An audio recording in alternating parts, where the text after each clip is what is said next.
स्टेशनमध्ये एका ठिकाणी थांबून राहू नका, पुढे चालत राहा। पोलीस प्रशासन तसेच रेल्वे प्रशासन यांना गेली 4 दिवस आपण चांगल्या प्रकारे सहकार्य केलेले आहे। यापुढेही आपल्याकडून चांगल्या सहकार्याची अपेक्षा आहे, विनंती आहे। आपण पुढे चालत राहायचं आहे।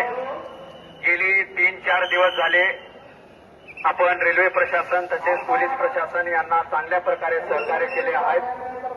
त्यामुळे यापुढेही आपण रेल्वे प्रशासन व पोलीस प्रशासन यांना सहकार्य कराल ही अपेक्षा आहे। स्टेशनवरती कुणीही थांबून राहू नका, माननीय न्यायालयाचे तसे आदेश आहेत।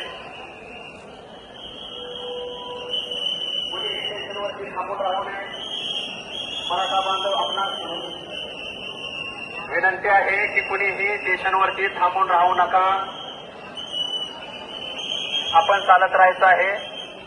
माननीय न्यायालयाने कालच आदेश दिलेले आहेत आपल्याला की स्टेशन खाली करा म्हणून, आपण पुढे चालत राहायचं आहे। कुणीही स्टेशनवर थांबून राहू नका।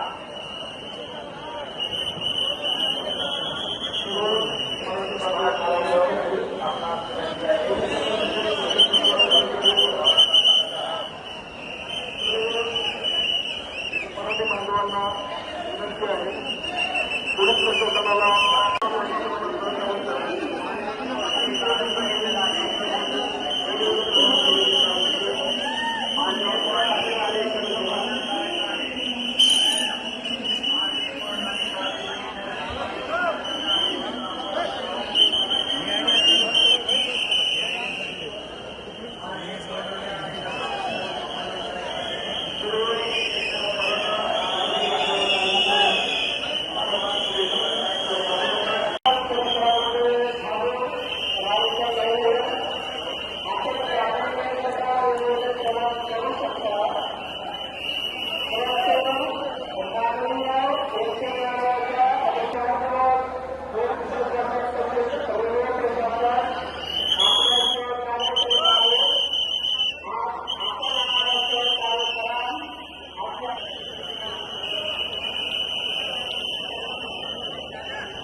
एबीपी माझा, उघडा डोळे बघा नीट।